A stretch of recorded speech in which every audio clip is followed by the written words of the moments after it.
The dining knife hovers over pork belly, steam rising from the bonchons spread across Min Jae's bistro counter as Janelle Peterson stares at what should be comfort food. Instead, she's watching 30 strangers witness her childhood trauma served on ceramic plates. "This is Grandma Johnson's memory," Min Jae announces to the Table Memory and Word extension course audience, his voice carrying the pride of a chef who thinks he's captured lightning. Sweet potato mash with secret spices, cardamom, cinnamon, love from the American South. The cardamom. He found the cardamom. Janelle's throat closes. Not because it's wrong, but because it's devastatingly right.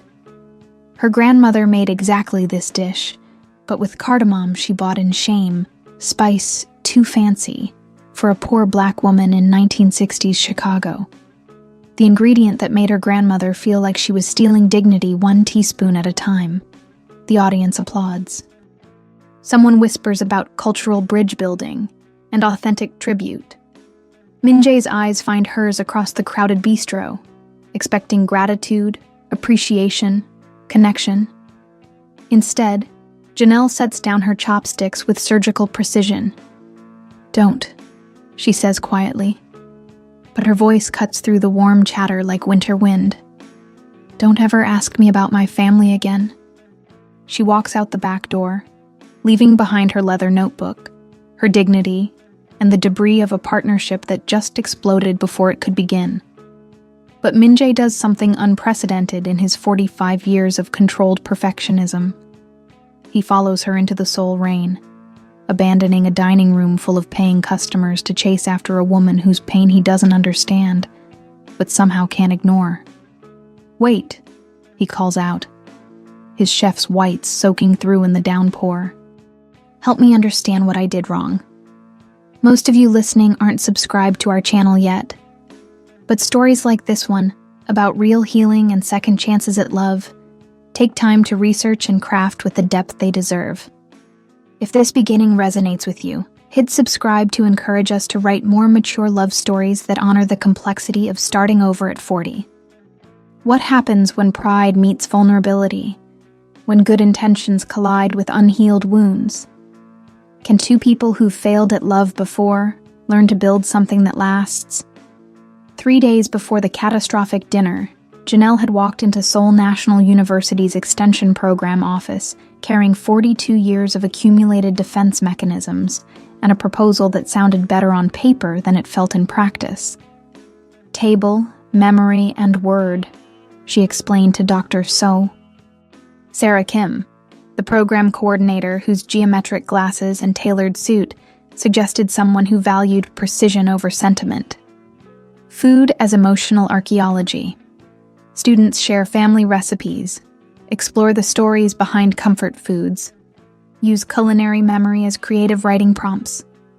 Innovative, Dr. Kim acknowledged, though her tone suggested evaluation rather than enthusiasm. "And you have a culinary partner?" "Not yet. The proposal mentions incorporating Seoul's restaurant scene, but I have someone in mind." Dr. Kim was already reaching for her phone. Min Jae Park owns a bistro in Seocheon, trained at Le Cordon Bleu, worked in hotel kitchens, now specializes in modern Korean fusion with international influences. What Dr. Kim didn't mention was that Min Jae had walked away from a 5-star hotel career after a breakdown that nearly killed him. What she didn't know was that Janelle's last attempt at professional partnership had ended with her previous university, gently suggesting she take a sabbatical after her second divorce imploded publicly enough to become departmental gossip. What neither woman anticipated was that two people carrying invisible wounds would recognize something familiar in each other's careful distance. The bistro meeting happened on a Tuesday afternoon, when Seoul's autumn light slanted through Seocheon's narrow streets like honey. Min Jae's restaurant occupied a renovated hanok, traditional Korean architecture softened with modern lighting, and exactly 30 seats arranged with mathematical precision. Janelle arrived early, her leather notebook clutched like armor, observing the controlled chaos of lunch service winding down. Min Jae moved through his kitchen with the fluid efficiency of someone who'd learned that perfectionism was the only acceptable alternative to failure. Professor Peterson? His English carried a slight accent, formal and careful.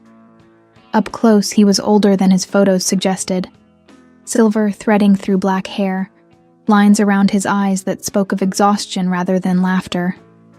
I apologize for the delay. Service ran longer than anticipated. No problem. I appreciate you taking time to discuss the partnership. They sat at a corner table, her academic proposition spread between them like a treaty negotiation. The extension course would meet twice weekly for 8 weeks. Students would explore family food traditions, write creative pieces inspired by taste memory, share stories that connected personal history to cultural identity. Your role, Janelle explained, would be facilitating the culinary component. Teaching basic techniques, helping students prepare meaningful dishes, providing cultural context for Korean ingredients and methods. Min Jae studied the proposal with professional focus. The compensation seems fair, timeline is manageable, but I have questions about the emotional component. Such as? Food triggers powerful responses. Family recipes carry trauma as often as comfort. What happens when students share stories they're not prepared to process? The question revealed more about Min Jae than any resume could. This wasn't someone who viewed cooking as mere technique. He understood food as emotional archaeology, dangerous excavation that could unearth treasures or explosives without warning. We established boundaries from the beginning, Janelle said. Clear consent about sharing levels. No pressure to reveal more than feels safe. And if someone shares something that triggers other participants, we create space for multiple truths to coexist. Acknowledge that the same recipe might represent love for one person, loss for another. Min Jae nodded slowly. I accept the partnership, but I have one condition, which is authenticity over performance. If we're asking students to be vulnerable about family history, we model that vulnerability ourselves. No sanitized stories, no comfortable lies. Janelle extended her hand across the table. Agreed. The handshake lasted exactly 3 seconds. Professional, careful, revealing nothing about the fact that both their palms were slightly damp with the nervousness of people who'd learned not to trust easily. What neither of them realized was that they'd just committed to 8 weeks of supervised emotional demolition, with 30 strangers as witnesses, and no real plan for what to do with the debris. Min Jae interrupts service the next evening, walking into his bustling dining room at 7:30 p.m., with the focused determination of someone who's made a decision that will change everything. Ladies and gentlemen, he says, his voice carrying over conversations in 3 languages. I need your attention for a moment. The bistro falls quiet. Diners pause mid-bite. Servers freeze with plates balanced on their arms. And Ji-hoon, his sous chef, stares from the kitchen doorway with open concern. Last night, I made a significant mistake. I prepared a dish intended as tribute without properly listening to the story behind it. I hurt someone I respect deeply, someone who trusted me with family history that I treated carelessly. A few customers glanced toward the door, as if expecting a dramatic confrontation. Instead, Min Jae continues with the methodical precision he applies to every aspect of his professional life. Professor Janelle Peterson is a brilliant educator who came to Korea to create something meaningful with Seoul's culinary community. Instead of supporting her vision, I imposed my own assumptions. I let my desire to impress override my responsibility to honor what she was sharing. The bistro's atmosphere shifts. Intimate strangers drawn into something unexpectedly authentic. This isn't the polished apology of damage control. It's the raw admission of someone willing to be wrong publicly. Tomorrow evening, if she's willing to give me another chance, we'll be preparing her grandmother's recipe together. The real version, with all the stories and struggles it carries. You're welcome to join us. but only if you come prepared to listen more than you speak. Min-jae bows slightly, a gesture that bridges Korean formality with personal humility. Thank you for your understanding. Please continue enjoying your meals. The response is immediate and electric. Instead of awkward silence, the dining room erupts in appreciation. Applause from the Korean customers, raised wine glasses from international diners, and the kind of energized conversation that happens when people witness genuine courage. Ji-hoon approaches as Min-jae returns to the kitchen. Hyung, he says quietly, using the Korean term for older brother that carries affection along with respect. In 15 years of working with you, I've never seen you apologize. Not once. Not even when you were wrong. I've never been this wrong before. Or this interested in being right for someone else. The observation hangs between them as Min-jae begins prep for the evening's remaining service. But his movements lack their usual mechanical precision. There's something looser, more intuitive, as if the public admission has freed him from the rigid perfectionism that's defined his career. Across Seoul, Janelle sits in her small apartment near Hongdae, staring at a text message from an unknown number. Tomorrow, 7 p.m. if you're willing. We'll do this properly. No assumptions, no shortcuts. Just listening. Min-jae Park. She stares at the message for 20 minutes, her finger hovering over the reply button. Pride wars with curiosity, professional necessity battles personal vulnerability. Finally, she types, "Bring your notebook. We're going to talk before we cook." The response comes immediately. Already prepared 3 pages of questions, none of them about ingredients. Despite everything, the public humiliation, the triggered trauma, the carefully constructed walls around her family history, Janelle finds herself smiling for the first time in 3 days. Maybe some mistakes are worth the risk of repairing. The second attempt takes place not in the bistro's public dining room, but in Min-jae's private kitchen after hours. The space feels different in the evening quiet, more intimate, less performative, with soft lighting that suggests conversation rather than critique. Janelle arrives carrying her grandmother's recipe box, a battered wooden container she hasn't opened in 5 years. Min-jae waits at the steel prep counter, his chef's knife set aside, a legal pad filled with careful handwriting positioned between them. "Before we cook anything," he says, "I need to understand what I got wrong. Everything." Janelle's voice carries no anger now, just exhaustion. "You researched American Southern cuisine and made assumptions about what comfort food means to Black families. You took our survival and turned it into performance. Explain that to me." She opens the recipe box, revealing index cards yellowed with age and food stains. "My grandmother, Dorothy Johnson, cleaned houses for white families in Chicago in the 1960s. 12 hours a day, 6 days a week, for wages that barely covered rent." Min-jae listens without interrupting.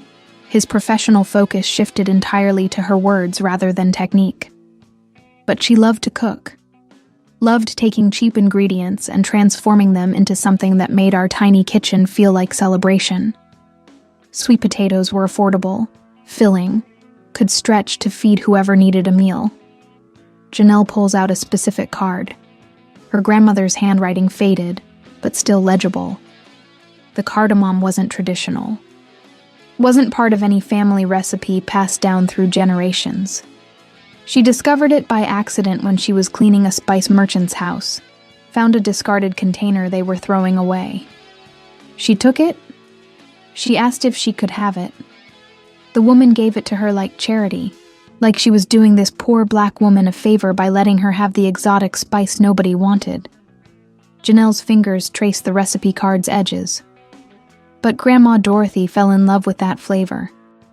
Started buying cardamom with grocery money she couldn't afford to spend on anything fancy. Understanding dawns in Min-jae's eyes. She felt guilty for wanting something beautiful. She felt guilty for wanting anything beyond survival, but she couldn't help herself. That cardamom made her sweet potatoes taste like hope instead of just necessity. The kitchen falls quiet, except for the distant hum of Seoul traffic. Min-jae processes the story, understanding now that his tribute had captured the flavor without honoring the sacrifice, the complexity, the private joy that his grandmother had guarded like a precious secret. "What happened to her?" he asks gently. "Lung cancer when I was 15. The day she died, she asked me to promise I'd never let anyone make me feel ashamed for wanting beautiful things." Janelle looks up from the recipe card.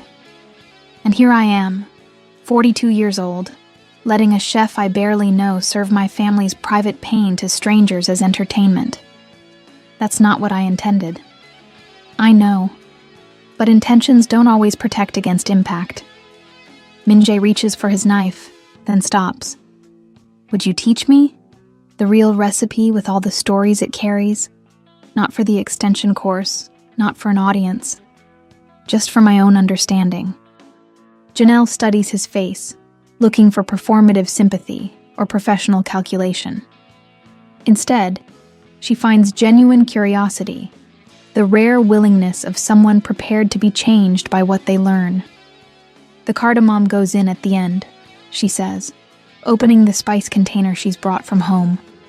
"After the sweet potatoes are perfectly smooth, after the butter and milk have been folded in with patience instead of efficiency. You add it like prayer, carefully, intentionally, with full awareness of what it costs." They work side by side for the next hour, Min-jae's technical skills guided by Janelle's emotional knowledge.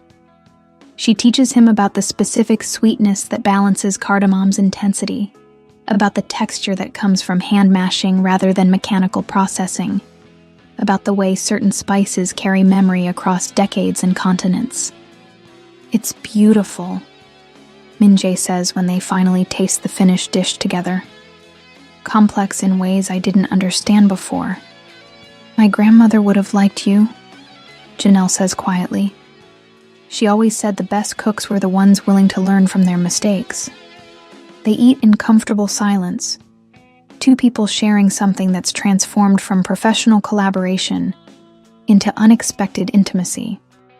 Outside, Seoul settles into its evening rhythm. But inside the quiet kitchen, a Black woman professor and a Korean chef are discovering that some bridges take time to build properly. "The extension course," Min-jae says eventually. "Tomorrow night. Are you ready?" "Are you?" Janelle looks at her grandmother's recipe box, then at the empty plates between them. "With the right partner?" "Yes." They shake hands again, but this time, it feels less like a business agreement and more like the beginning of something neither of them is quite ready to name. Week 3 of the extension course brings an assignment that makes everyone in the room visibly uncomfortable, writing letters to their 25-year-old selves, guided by a specific family recipe.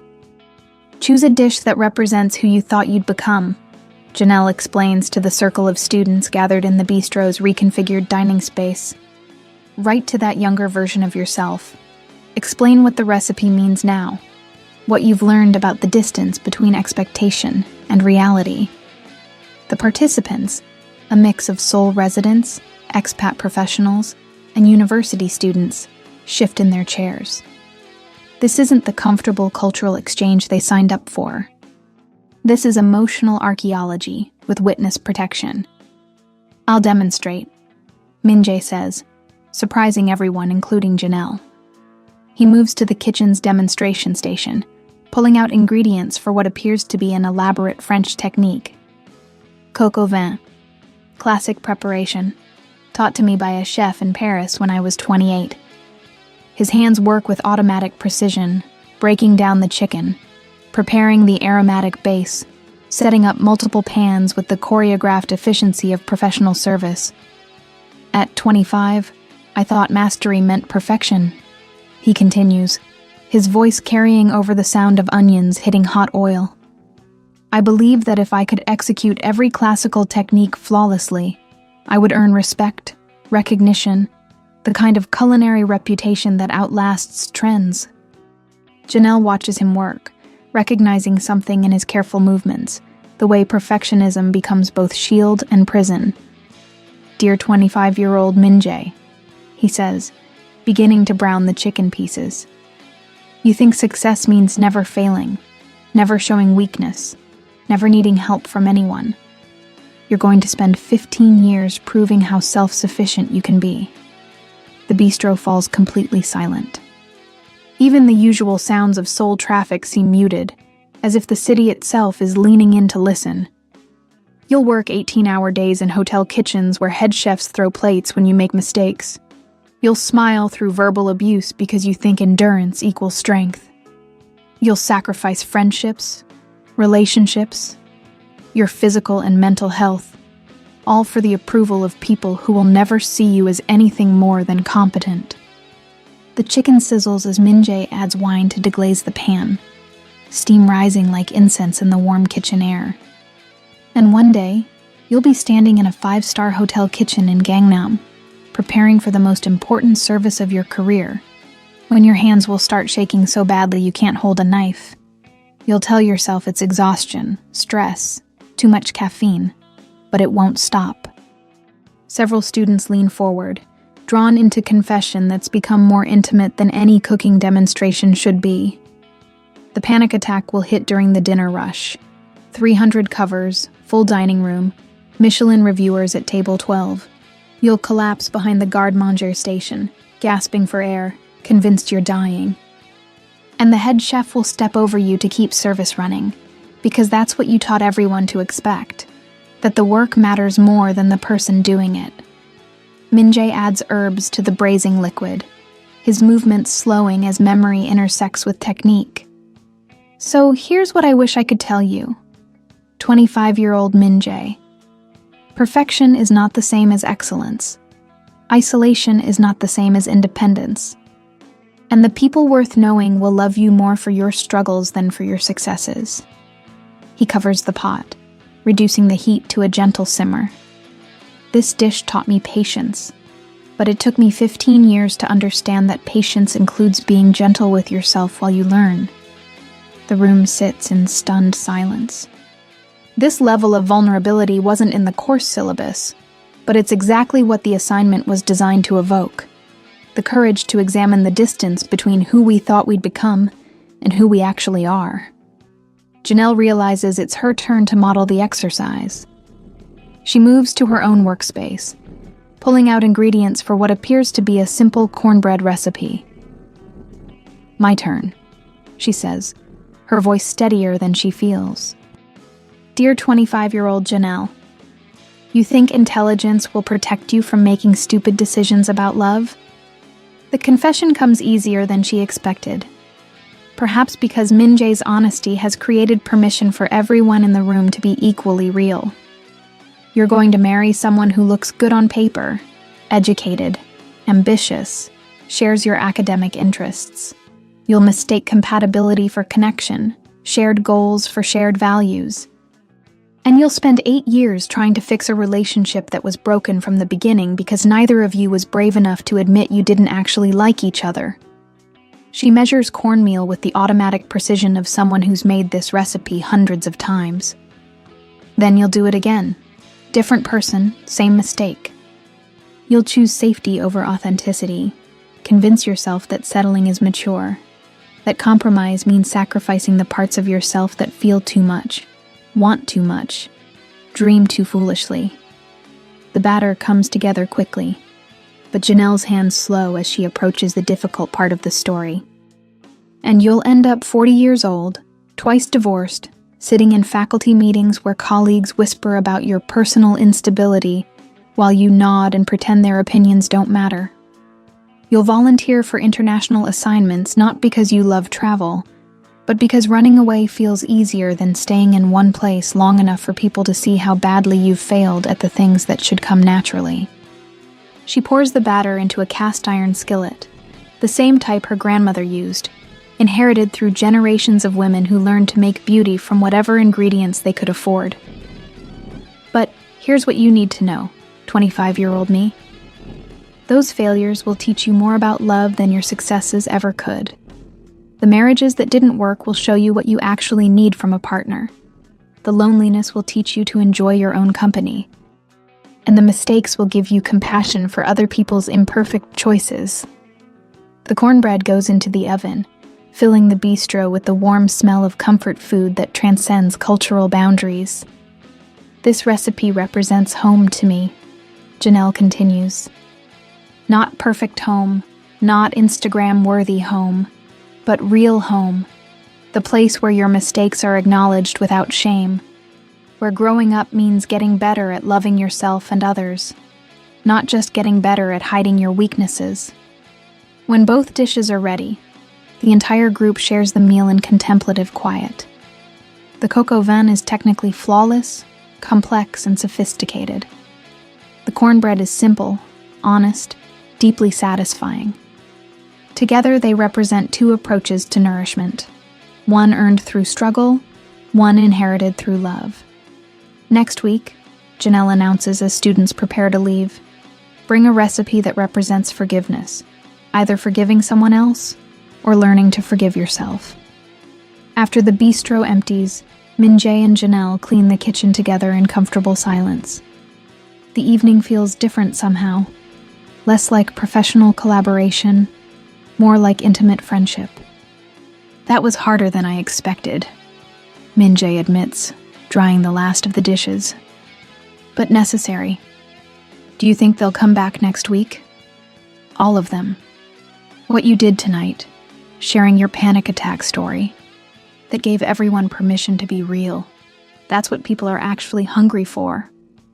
Min-jae hangs up his dish towel, turning to face her. And you? What are you hungry for, Janelle Peterson? The question hangs in the warm air between them, loaded with implications neither of them is quite ready to explore. Outside, Seoul's neon lights paint the streets in promises and possibilities. But inside the quiet bistro, two people are discovering that the most dangerous ingredient in any recipe is hope. I'm learning, she says finally, gathering her grandmother's recipe box. Ask me again in a few weeks. But as she walks through the cooling Seoul night toward her apartment, Janelle realizes she already knows the answer. She's hungry for connection that doesn't require performance, partnership that honors both strength and vulnerability, love that grows stronger through honesty rather than despite it. The question is whether she's brave enough to reach for it. Saturday morning in Tongan Market arrives with the chaos of authentic Seoul, vendors calling out prices in rapid-fire Korean, tourists navigating narrow aisles with translation apps, and the rich symphony of smells that makes every food market feel like coming home to someone's kitchen. Janelle meets Min-jae at the market entrance, both carrying canvas bags, and the slightly awkward awareness that this shopping trip isn't quite professional anymore. After 3 weeks of supervised vulnerability in the extension course, they've moved past colleague status into something unnamed, but increasingly complicated. The assignment is ambitious, Min-jae says, as they navigate through the seafood section, past vendors arranging displays of mackerel and octopus with artistic precision. Fusion dishes that honor both Korean and American traditions without appropriating or diminishing either. Culture shock on a plate, Janelle agrees. Students pick one Korean ingredient they've never used, pair it with something that reminds them of home, create something that represents their experience of being between worlds. They pause at a banchan vendor, studying the colorful array of pickled vegetables, fermented treasures that represent generations of Korean preservation techniques. What about us? Min-jae asks. We should model the assignment. What would you choose? He considers the question while examining gochujang, the complex fermented chili paste that forms the backbone of Korean flavoring. Something that bridges my classical French training with my Korean heritage. Something that acknowledges both influences without betraying either. That sounds personal. Everything about this course has become personal. The admission comes easily now. 3 weeks into a collaboration that's taught them both the difference between professional partnership and genuine intimacy. They move deeper into the market, through sections dedicated to dried goods, fresh produce, the kind of ingredients that require cultural knowledge to use properly. Janelle stops at a spice vendor, drawn to unfamiliar containers filled with aromatic powders and dried chilies. "This," she says, holding up a small bag of Korean perilla seeds. "I have no idea what to do with these, but they smell like possibility." "Perilla is contentious," Min-jae explains, taking the bag to examine the seeds more closely. "Some people love it, others find it overwhelming. Very distinct flavor, somewhere between mint and sesame, with a slight bitterness that either enhances or destroys everything it touches. Sounds like my relationship history." The joke lands lighter than intended, earning a genuine laugh from Min-jae. "What would you pair it with?" "Something from home, something that represents comfort but also complication." She considers the market around them, the abundance of choices that can overwhelm as easily as inspire. Collard greens, southern staple, but usually cooked with pork, heavy seasonings. What if we prepared them with Korean techniques? Fermentation? Or just different aromatics? Less bacon fat, more complexity from unfamiliar spices. They spend the next hour collecting ingredients like cultural ambassadors, Min-jae explaining the subtleties of different soy sauces, while Janelle shares stories about vegetables that carry multiple meanings depending on how they're prepared, who's cooking them, what memories they're meant to evoke. The conversation flows with the easy intimacy of people who've learned to trust each other with difficult truths. But underneath the comfortable discussion about food and technique runs a current of awareness. The way their hands briefly touch when reaching for the same item. The comfortable silence that feels more like partnership than friendship. The growing sense that they're shopping not just for ingredients, but for the raw materials of something deeper. "Coffee?" Min-jae asks as they finish purchasing their experimental ingredients. They find a small cafe near the market, the kind of neighborhood place that serves excellent coffee without pretension. Sitting across from each other at a tiny table, surrounded by the gentle chaos of Saturday morning Seoul, they could be any couple planning a meal together. "Can I ask you something?" Janelle says, stirring sugar into her Americano. "Of course." "The panic attack you described in class, was that really the end of your hotel career?" Min-jae is quiet for a long moment, watching steam rise from his cup. "That was the beginning of the end. The actual end came 2 weeks later, when I realized I didn't remember the last time I'd cooked something just because I wanted to eat it." "What do you mean?" "Every dish was about performance, about proving something to someone. Head chef, food critics, myself. I'd lost the simple pleasure of creating food that nourishes rather than impresses." He looks up from his coffee. "Opening the bistro was supposed to reconnect me with why I started cooking in the first place." "And did it?" "Until 3 weeks ago, no. The bistro became just another stage, smaller venue, but same performance anxiety. Then you walked in with your grandmother's recipe, and I remembered what it feels like to cook for someone rather than at someone. The confession settles between them like a shared secret. Around them, the cafe hums with weekend conversations in multiple languages, the soundtrack of contemporary Seoul where tradition and globalization create daily negotiations of identity. "My turn," Min-jae says. "Why Seoul? Why this program specifically?" Janelle considers how much truth to share, how vulnerable to make herself in the middle of a crowded cafe. "After my second divorce, I needed to be somewhere nobody knew my failures. Academia is a small world.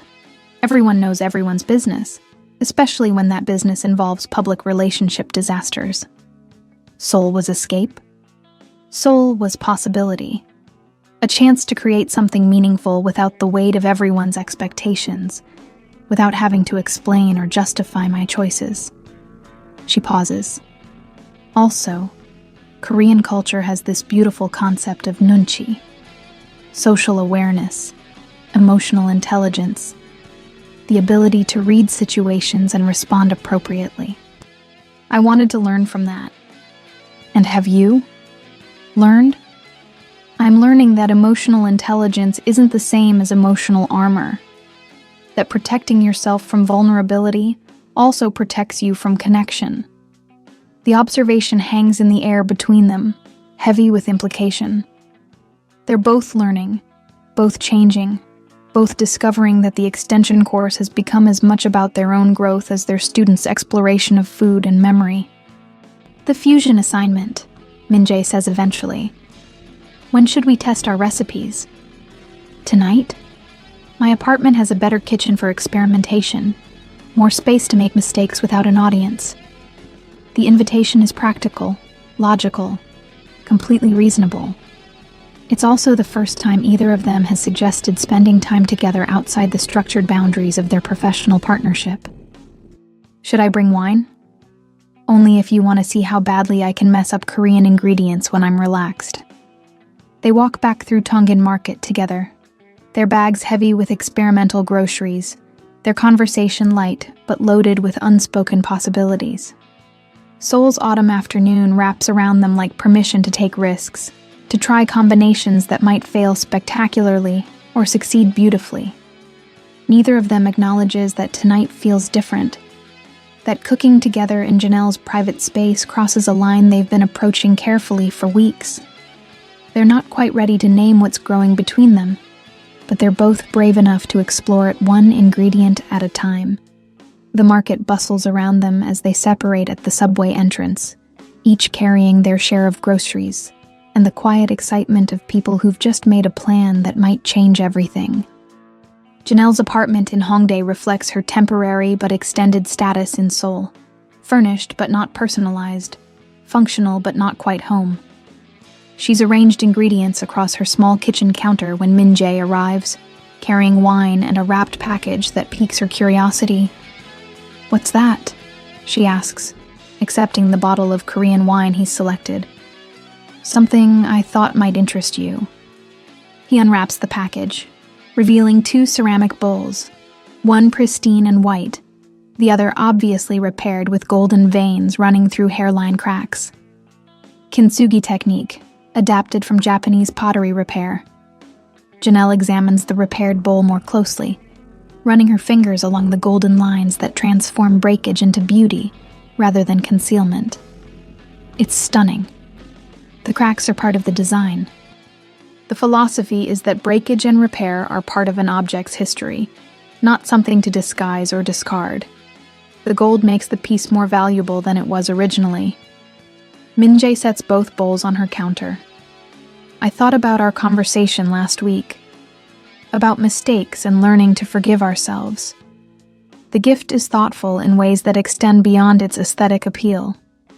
It acknowledges their shared journey through professional and personal failure, suggests that damage can become beauty when handled with care and intention. We'll use these tonight," Janelle decides, "for our fusion experiment. Seems appropriate.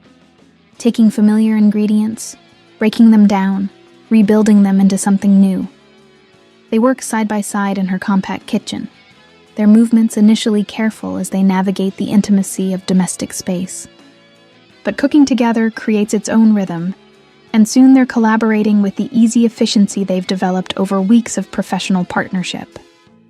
Janelle begins with her collard greens, but instead of traditional Southern preparation, she's adapted Min-jae's suggestions about Korean flavoring techniques. The perilla seeds get toasted and ground into aromatic powder, mixed with sesame oil and a touch of gochujang for complexity that builds slowly on the palate. "The bitterness balances the richness," she explains, tasting as she adjusts seasoning. "It's like what you said about perilla, confrontational at first, but it grows on you." Min-jae works on his contribution, Korean-style short ribs braised with American techniques, inspired by his classical French training but rooted in flavors from his childhood. Soy sauce and brown butter, kimchi and red wine, East and West in conversation rather than conflict. "My grandmother would be confused by this dish," he admits, reducing the braising liquid into glossy sauce. "But I think she'd understand the intention, taking the best from different traditions, creating something that honors both." They cook and talk, sharing stories that feel safer in the domestic intimacy of Janelle's kitchen than they would in the bistro's public space. She tells him about the loneliness of academic conferences, where she was often the only Black woman in predominantly white spaces.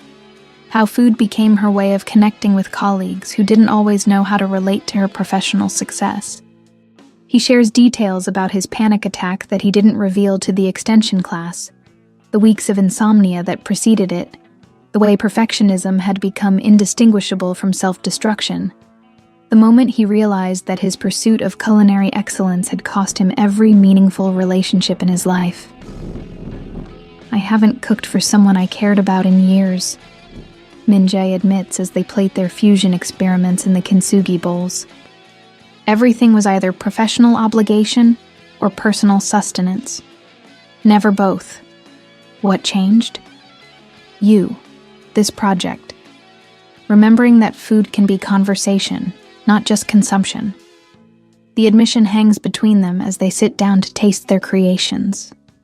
Janelle's collard greens are revelatory. Familiar comfort transformed by unexpected complexity. Southern soul food given Korean sophistication without losing its essential character. Min-jae's short ribs represent similar cultural translation. French technique supporting Korean flavors in harmony rather than dominance. "These are beautiful," Janelle says, savoring the way flavors develop across her palate. Complex but not complicated. They taste like integration rather than appropriation. "Like us," Min-jae says quietly. The observation shifts something in the room's atmosphere. They're no longer just colleagues exploring culinary fusion.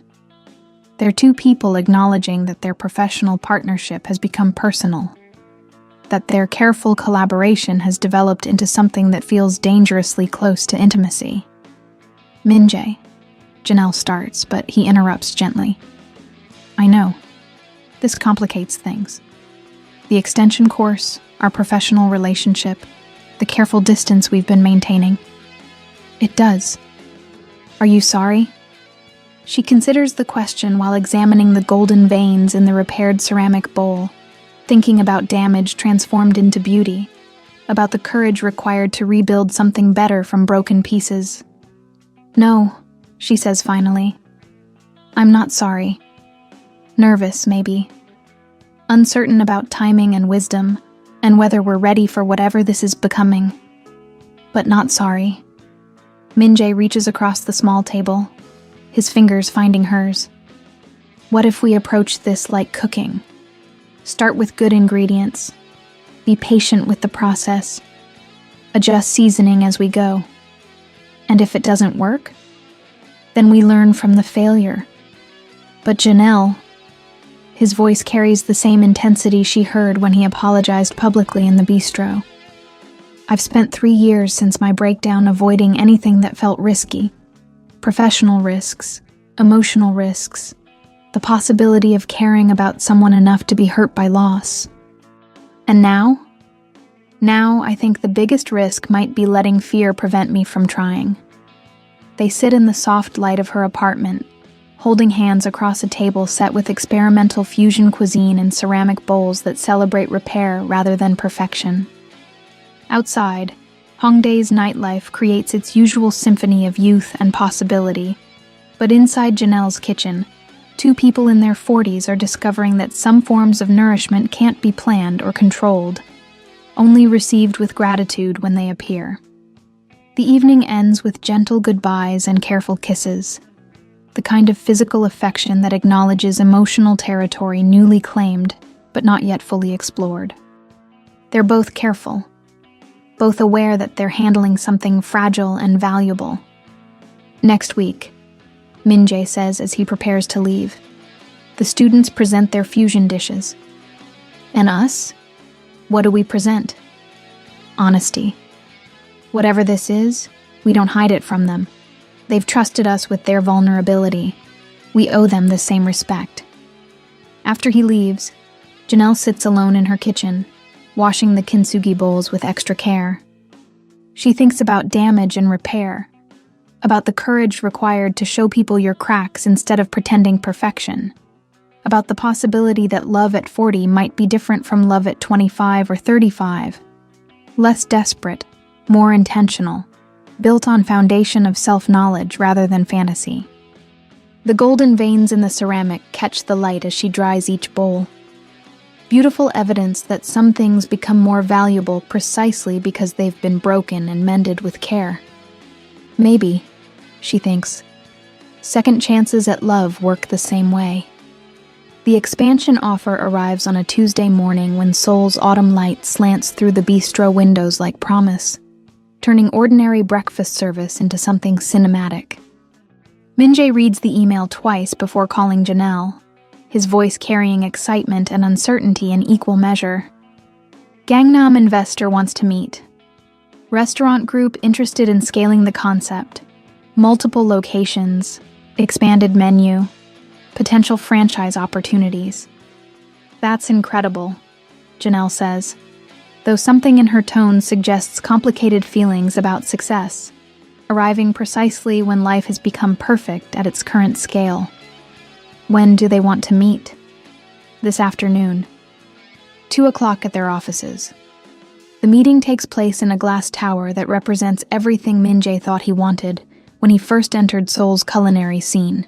Prestige, power, the kind of financial backing that transforms small dreams into empire-building enterprises. Lee Sang-ho, the lead investor, is polished in ways that suggest expensive education and inherited comfort. His English is flawless, his suit costs more than most people's monthly salary, and his enthusiasm for Min-jae's bistro concept feels both genuine and calculating. The fusion approach you've developed, Lee explains, gesturing toward a presentation screen that displays market research and projected profit margins, represents exactly what Seoul's dining scene needs. International sophistication with Korean authenticity, accessible to both local and expat communities. What kind of expansion are you envisioning? Min-jae asks. Phase 1, 3 additional locations in Gangnam, Itaewon, and Myeongdong. Standardized menu, consistent branding, professional management systems.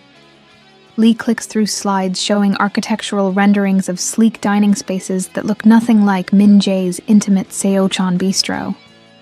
The extension course component, Janelle interjects. How would that work across multiple locations? Lee's pause is brief but telling.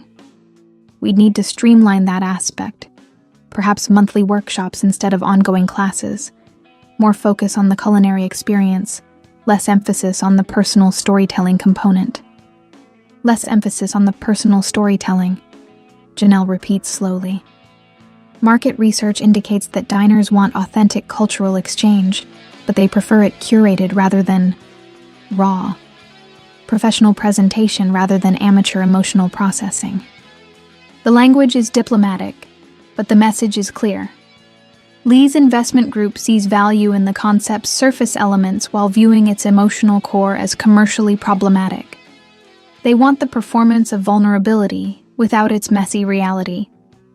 What about Professor Peterson's role? Min-jae asks. Consulting position, of course. Menu development, staff training, occasional guest appearances. But daily operations would require more streamlined management structure. Janelle feels herself becoming invisible in real time, her contribution reduced from partnership to occasional consultation. The expansion that should feel like success instead feels like erasure. Their collaborative creation sanitized for broader consumption, personal connection replaced by profitable efficiency. The financial terms, Lee continues, are quite generous. Initial investment of 2 billion won, with expansion funding based on performance metrics. Mr. Park would retain creative control over menu development, though final approval would rest with our management team. The meeting continues for another hour, filled with discussions of profit-sharing arrangements, timeline expectations, market positioning strategies that transform a neighborhood bistro into a scalable business model. By the time they leave the glass tower, both Min-jae and Janelle feel simultaneously excited and unsettled. It's an incredible opportunity, Min-jae says as they walk through Gangnam's wide streets, surrounded by the kind of corporate architecture that represents Seoul's economic ambition. It is, But Janelle stops walking, turning to face him on the busy sidewalk. Around them, Soul's professional class moves with purposeful efficiency, everyone pursuing their own version of success and prosperity. But it's not what we built together. It's a sanitized version of what we built, designed for people who want the aesthetic of authenticity without its emotional requirements. Maybe that's realistic. Maybe what we've created works for 30 people twice a week, but scaling requires compromise. What kind of compromise? Min-jae considers the question while watching traffic flow through the intersection. Thousands of individual decisions creating collective movement, personal choice constrained by systemic requirements. Less vulnerability, more consistency. Professional boundaries that protect both staff and customers from the kind of emotional exposure we've been encouraging. So we turn our students' courage into entertainment. We commodify their healing process. We share what we've learned with more people. Isn't that valuable too? The argument represents larger questions about authenticity and accessibility. Individual connection versus systemic impact. They both understand the appeal of Lee's offer: financial security, professional recognition, the opportunity to influence Soul's dining culture on a meaningful scale. They also both understand what would be lost in translation: the intimate space where damaged people learn to trust each other with difficult truths, where food becomes medicine rather than just consumption, where healing happens in community rather than isolation. I need time to think, Min-jae says finally. How much time do they want an answer? 1 week.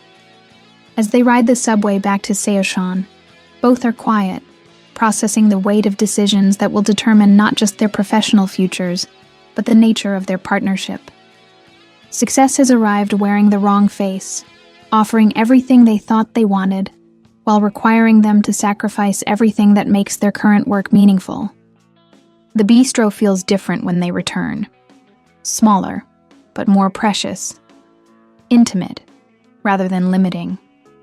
The evening's extension course session includes presentations of fusion dishes, and the room fills with laughter, tears, and the kind of authentic sharing that can't be replicated or scaled or converted into profitable programming. After the students leave, Min-jae and Janelle clean the kitchen in contemplative silence, both aware that they're handling something fragile that external success might irreparably damage. "What do you think we should do?" Min-jae asks as they finish the last of the dishes.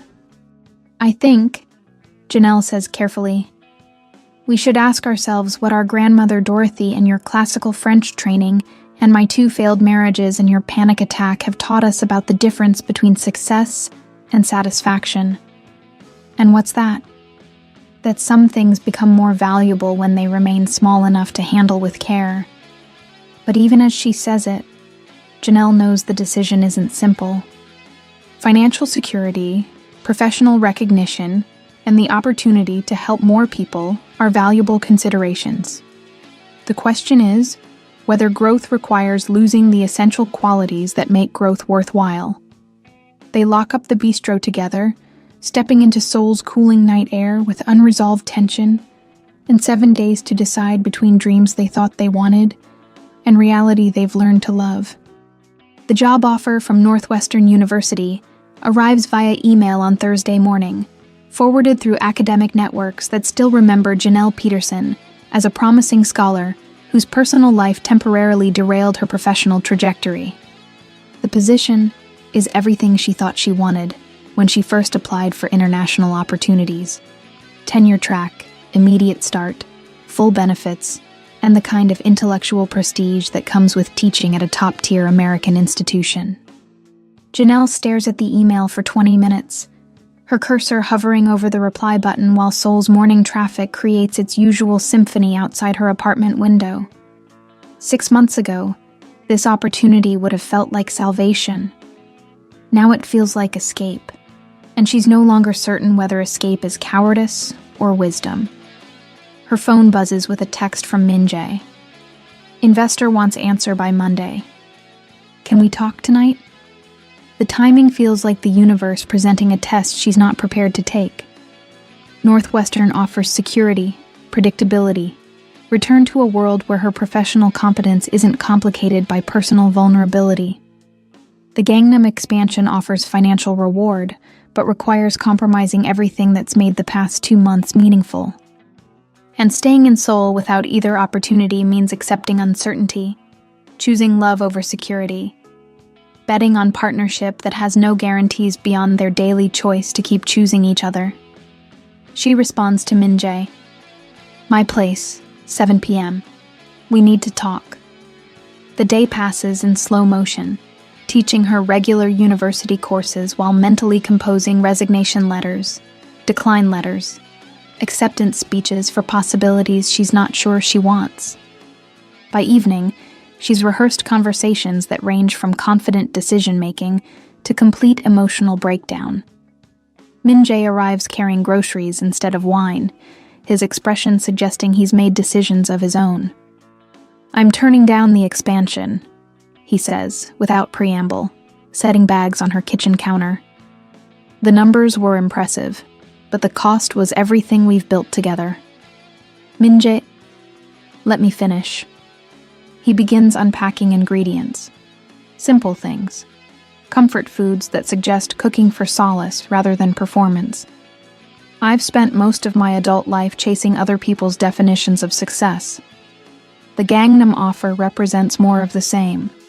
Bigger stage, higher stakes, same fundamental emptiness.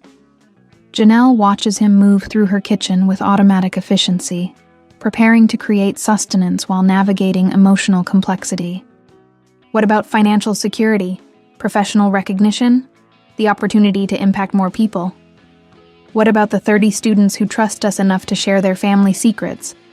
What about the healing that happens in small spaces where people feel safe to be imperfect? Min Jae pauses in his preparation, looking directly at her. What about us? What we've built together? What we're still building? The questions hang in the air while Janelle wrestles with her own news, her own impossible choice between security and possibility. I got a job offer, she says finally. Northwestern University, tenure track, immediate start. Min Jae goes very still, his hands freezing mid-motion as he processes this information. Chicago. When would you leave? They want an answer by next week. Start date in January. The kitchen falls quiet except for the distant sounds of Hongdae's evening coming to life. Students gathering in cafes, restaurants preparing for dinner service, the city's daily renewal of energy and possibility. Is that what you want? Min Jae asks quietly. 6 months ago, absolutely. 2 months ago, probably. Now, Janelle sits down at her small table, suddenly exhausted by the weight of choosing between different versions of her future. Now I don't know what I want beyond not wanting to make the wrong decision again. What would be the wrong decision? Staying for the wrong reasons. Leaving for the wrong reasons. Choosing security over growth, or growth over stability, or love over career, or career over love. Her voice cracks slightly. I've been making the wrong choices about men and work and life priorities for 20 years. How do I know this isn't just another mistake with better Korean food? Min Jae sets down the knife he's been holding and moves to sit across from her. Maybe you don't know. Maybe nobody knows when they're in the middle of making the choice. Maybe the best we can do is be honest about what we're afraid of and what we're hoping for, and then choose based on which fear we can live with better. What are you afraid of? That I'm falling in love with someone who's going to leave because I'm not enough to compete with tenure-track security and American academic prestige. His admission comes quietly, without drama, like stating a fact he's been carrying for weeks. That I've finally found someone who makes me want to be better than I am, and she's going to discover that better isn't good enough. Janelle stares at him across the small table, processing the vulnerability he's just offered. And what are you hoping for? That maybe love at 43 is different from love at 25. That it's built on actually knowing each other instead of projecting fantasies. that it can survive practical considerations and competing priorities and the messy reality of two people who've both failed at this before. He reaches across the table, his fingers finding hers. That maybe we're both ready for something real instead of something convenient. Min-jae? She starts to speak, then stops, overwhelmed by the weight of honesty he's asking for. I'm afraid that staying is just another way of avoiding real life. That Seoul and the extension course and what's growing between us is beautiful but temporary, like study abroad or summer camp. That eventually reality will intrude, and I'll discover I've been hiding from my actual life instead of building a new one. And what are you hoping for? That maybe home isn't a place you return to, but something you create with people who choose to build it with you. The words come easier than she expected. That maybe I can have both.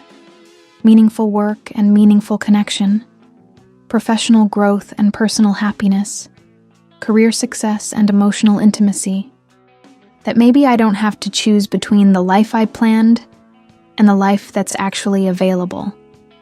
They sit in the soft light of her apartment, their hands connected across the table, surrounded by ingredients for a meal they haven't cooked yet, and decisions they haven't made yet.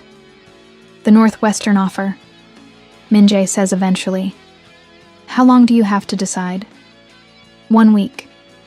And the extension course ends next week too. Yes. So we're both facing endings. And Janelle considers this, the synchronicity of choices arriving at the same moment. Or beginnings. What if? Min-jae hesitates, then continues with the careful precision he applies to unfamiliar recipes. What if we approach this like the fusion experiments we've been teaching? Take the best elements from both possibilities, see if we can create something new that honors both traditions. What would that look like? I don't know yet, but maybe we don't have to solve it tonight. Maybe we can cook dinner, hold each other, and trust that tomorrow will be a little clearer about what we're actually choosing between. Janelle lifts his hand to her lips, pressing a soft kiss to his knuckles. That sounds like the most mature approach to life-altering decisions I've heard in years. We're 40-something adults. Maybe it's time we started acting like it. They stand together, moving back to the kitchen counter where ingredients wait to be transformed into nourishment. As they cook side by side, their movements synchronized by weeks of collaboration, the apartment fills with the warm smells of connection and possibility. Outside, Seoul's neon lights paint promises against the cooling night. But inside Janelle's kitchen, two people are discovering that some decisions can't be rushed, some futures can't be planned, and some forms of love require the courage to remain uncertain while you learn what you're actually building together. The Northwestern offer can wait until tomorrow. Tonight, there's dinner to prepare, wine to share, and the quiet revelation that home might be less about geography and more about finding someone willing to create beauty from whatever ingredients life provides. The Kintsugi workshop takes place in Min-jae's bistro after hours on a rainy Sunday afternoon, when Seoul's gray light filters through the windows like meditation. 8 students from their extension course have gathered around tables covered with broken ceramic pieces, small brushes, and containers of golden repair paste that gleams like liquid hope. The philosophy, Janelle explains to the group, holding up a bowl she deliberately broke and repaired the night before, is that breakage and repair are part of an object's history, not something to disguise. The gold doesn't hide the cracks. It celebrates them. Min-jae moves between the tables with quiet guidance, helping students prepare their ceramic pieces for repair. Some have brought dishes broken in their own kitchens. Others have carefully damaged pieces provided for the workshop. The common thread is intention. Each person working with something that represents personal fracture, relationships that ended, dreams that shattered, trust that broke under pressure. It's like my marriage, says Sarah, a graduate student who's been attending the course with her Korean boyfriend. She traces the hairline crack running through her ceramic bowl. We broke, But maybe the repair can make us stronger than we were originally. Or maybe, adds Marcus, an American expat teacher, some things are supposed to break so you can see what's actually worth saving. The conversations flow as hands work with golden paste, everyone finding their own metaphor in the ancient art of beautiful repair. But Janelle notices Min-jae growing quieter as the afternoon progresses, his usual instructional energy replaced by something more contemplative. After the students leave, carrying their repaired ceramics like trophies of resilience, Min-jae and Janelle clean the workshop materials in comfortable silence. The bistro feels different in the Sunday afternoon quiet. More intimate, less performative, like a sanctuary rather than a business. "What were you thinking about during the workshop?" Janelle asks, as they wash brushes sticky with golden paste. "My parents' marriage," Min-jae says quietly. "They divorced when I was 15. Very bitter, very public. Lots of accusations and lawyer meetings and arguments about who destroyed what. That must have been difficult." It was. But watching today's workshop, I kept thinking, what if they'd approached it differently? What if instead of trying to hide the damage or pretend it never happened, they'd found a way to acknowledge the breaks and rebuild from there? Janelle sets down the brush she's cleaning, recognizing the deeper conversation he's approaching. "Are we still talking about your parents?" "We're talking about us." Min-jae turns to face her, his expression serious, but not heavy. About the fact that we're both carrying damage from previous relationships, previous failures, previous versions of ourselves that didn't work out as planned. And maybe that damage doesn't disqualify us from building something beautiful together. Maybe it gives us materials to work with that we wouldn't have had otherwise. The bistro falls quiet, except for the soft sound of rain against windows and the distant hum of Seoul's Sunday afternoon rhythm. Outside, the city continues its endless cycle of ambition and survival, but inside the warm kitchen, two people are discovering that some conversations require the safety of closed doors and shared work. "The Northwestern offer," Janelle says suddenly. "I've been thinking about it wrong." "How so?" "I've been treating it like a choice between two different lives, Seoul life versus Chicago life, relationship life versus career life, taking risks versus playing it safe." She leans against the counter, her voice gaining certainty as she speaks. "But it's not that binary. It's about what kind of person I want to become, and what kind of partnership I want to build. What kind do you want? The kind that makes both people stronger, not smaller.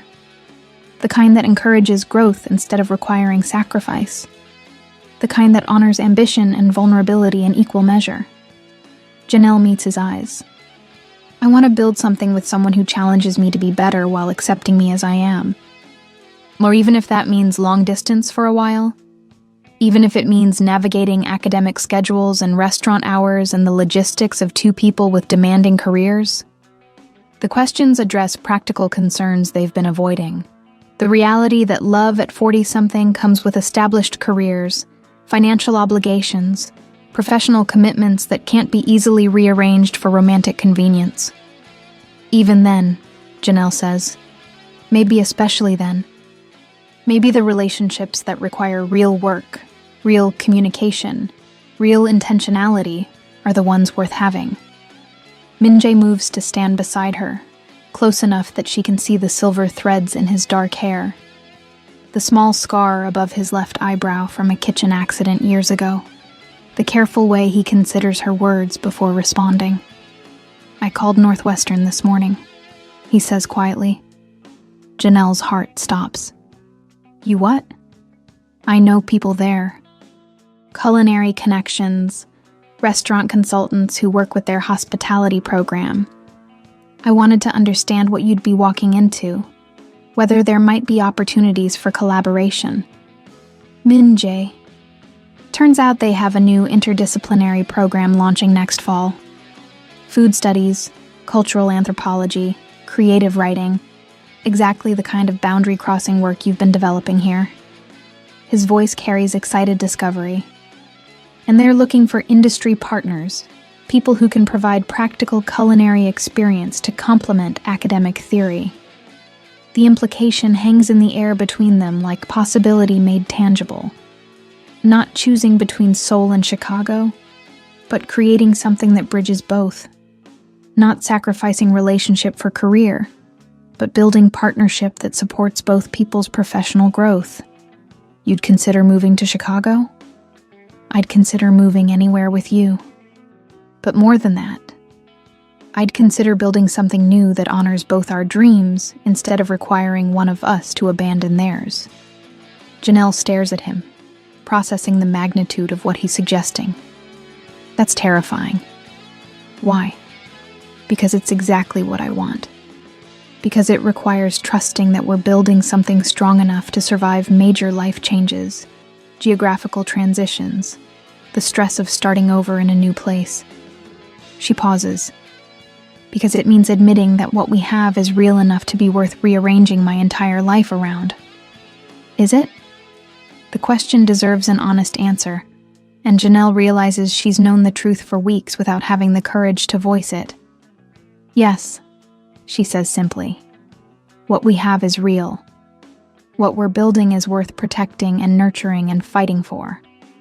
Min-jae's smile starts small and grows until it transforms his entire face. Then let's start making plans. Real plans, not contingency plans. Plans based on what we want to create together instead of what we're afraid of losing. They spend the rest of the afternoon at his kitchen table, laptops open, researching opportunities and timelines and the practical logistics of building a life that spans 2 continents. The conversation flows between logistics and dreams, practical concerns and hopeful possibilities, the kind of planning that couples do when they're ready to bet on their future together. As evening settles over Seoul, they cook dinner together in the bistro's kitchen, not for students or customers, but for themselves. The meal is simple, but perfect. Ingredients they both love, techniques they've taught each other, flavors that represent the fusion of their separate experiences into something entirely new. To golden glue, Min-jae says, raising his wine glass in a toast. To beautiful repairs, Janelle responds, clinking her glass against his. Outside, Seoul's neon lights begin their nightly performance, painting the city in promises and possibilities. But inside the quiet bistro, 2 people who started as strangers have discovered that some breaks are meant to happen. Not to destroy what came before, but to create space for something stronger, more beautiful, more intentional than either person could have built alone. The Northwestern decision can wait until tomorrow. Tonight, there's wine to finish, stories to share, and the quiet satisfaction of choosing love that's complicated and real over convenience that's simple and hollow. The golden paste in their workshop materials has dried to permanent brightness, sealing cracks that will never break the same way again. Some repairs, their learning, last forever. The final extension course session transforms Min-jae's bistro into something between art installation and community celebration. Students have prepared dishes that represent their semester-long journey through food and memory, each table telling stories of cultural fusion, family healing, and the courage to share intimate truths with relative strangers. But tonight isn't just about student presentations. It's about public testimony, the kind of vulnerability that makes private growth into community witness, personal transformation into collective hope. Dr. Sarah Kim sits in the front row with university administrators, her initial skepticism replaced by something approaching awe as she watches students present work that transcends traditional academic boundaries. Beside her, food writers and cultural critics take notes, documenting an educational experiment that's produced results none of them expected. We call this a manifesto dinner, Janelle explains to the gathered crowd, her voice carrying across the packed bistro. Not because we're angry or demanding revolution, but because we're making public declarations about what nourishes us, what we're willing to fight for, what we believe about the connection between food and healing. Min-jae stands beside her, wearing his chef's whites not as uniform, but as ceremonial dress. Tonight, we're serving honesty. It might not always taste comfortable, but it's guaranteed to be real. The first presentation comes from Elena, a Spanish exchange student who's created a dish that bridges her grandmother's paella with Korean ingredients. As she plates saffron-infused rice with kimchi and Spanish chorizo, she tells the story of calling her conservative grandmother to explain why she's fallen in love with Seoul, why she's changing her thesis topic, why she's learning to cook with ingredients that don't exist in her family's traditional recipes. She cried, Elena admits to the room, her own eyes bright with tears. Not because she was disappointed, but because she recognized the loneliness in my voice when I talked about missing home. And then she said something I'll never forget. Mija, home isn't ingredients. Home is cooking with love for people who matter to you. The applause is gentle but sustained, the kind that acknowledges courage as much as culinary skill. Marcus follows with his story of using Korean fermentation techniques to preserve African-American soul food flavors. Collard greens transformed through kimchi-making processes, cornbread enhanced with gochujang, sweet potato dishes that bridge Southern comfort with Korean innovation. I've been running from my roots my entire adult life, he confesses, plating dishes that look like fusion, but taste like coming home. Ashamed of being from rural Alabama, ashamed of my family's struggles, ashamed of food that seemed too simple for my educated palate. But learning Korean cooking techniques taught me that complexity comes from patience and respect, not from rejecting what came before. Each presentation builds emotional momentum, students revealing transformation that extends far beyond culinary skills into territory of identity, belonging, and the courage to claim multiple cultural influences without apology. But the evening's most powerful moment comes when Janelle herself takes the demonstration station. My name is Janelle Peterson, she begins, her voice steadier than she feels. 42 years old, twice divorced, African-American academic who came to Seoul to hide from my failures and accidentally learned to cook my way into healing. She begins preparing her grandmother's sweet potato recipe, but not the version she taught Min-jae weeks ago. This version includes modifications she's developed through working with him. Korean techniques that enhance rather than mask the dish's essential character, fusion that honors both traditions. I spent most of my adult life believing that success meant transcending my background, proving I could succeed in spaces that weren't designed for people like me. Her hands work automatically, muscle memory freeing her mind to navigate vulnerable territory. I thought sophistication meant rejecting comfort food. Intellectual growth meant abandoning family recipes. Professional achievement meant distance from anything that marked me as different. The bistro falls completely quiet, everyone recognizing the universal struggle she's describing, the tension between honoring origins and embracing growth, between fitting in and standing out, between success and authenticity. But working with Min-jae, learning from Korean cooking philosophy, sharing meals with students from 15 different countries, it taught me that fusion isn't about abandoning what makes you unique. It's about integrating influences in ways that make everything stronger. She adds cardamom to the sweet potatoes with ceremonial precision, the spice her grandmother bought in shame but used with secret pride.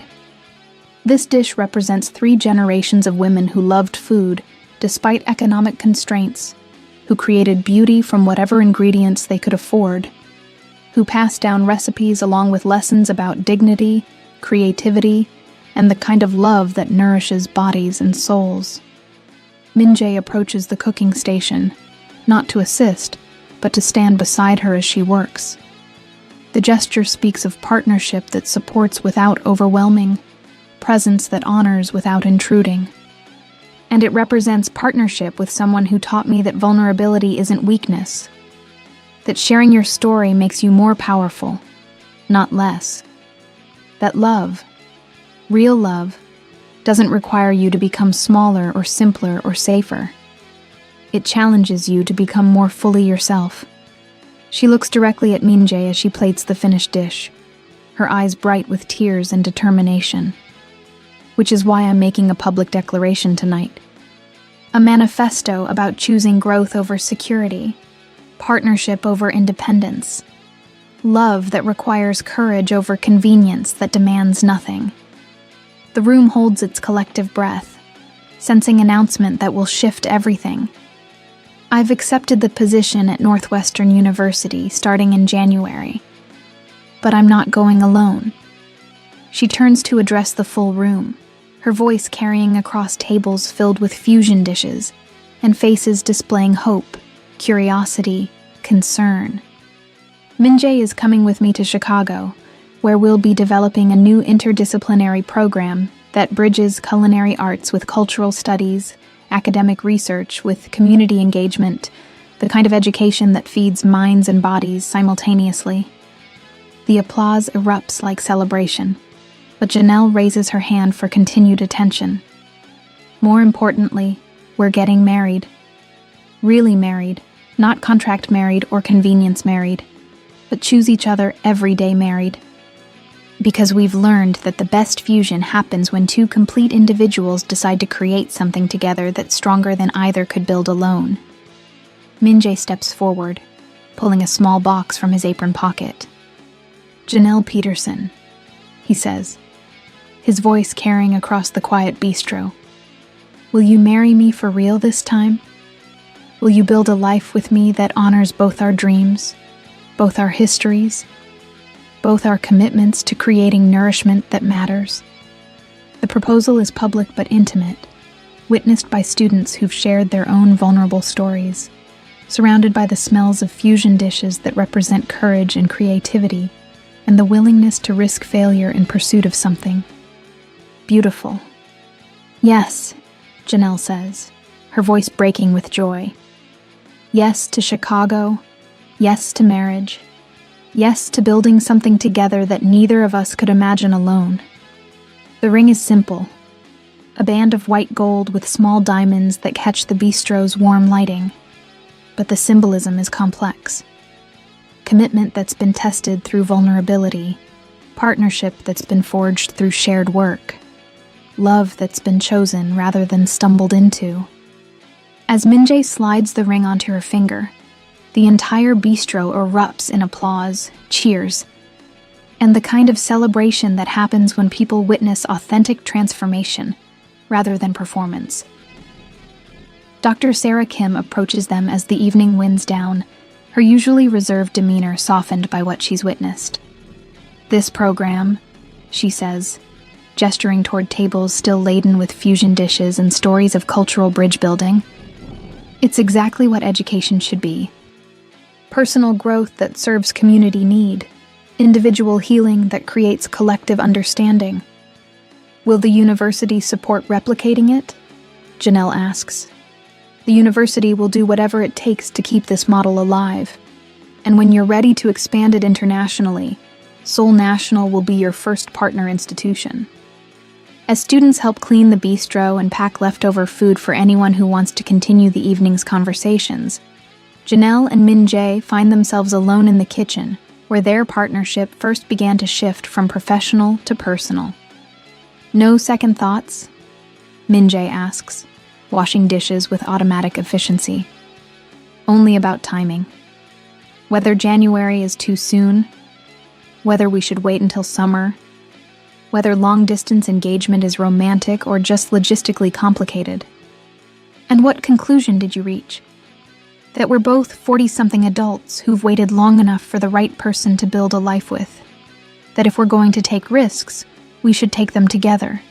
That if we're going to succeed or fail, we should do it as partners. Min-jae sets down the plate he's drying and turns to face her directly. I love you, Janelle Peterson.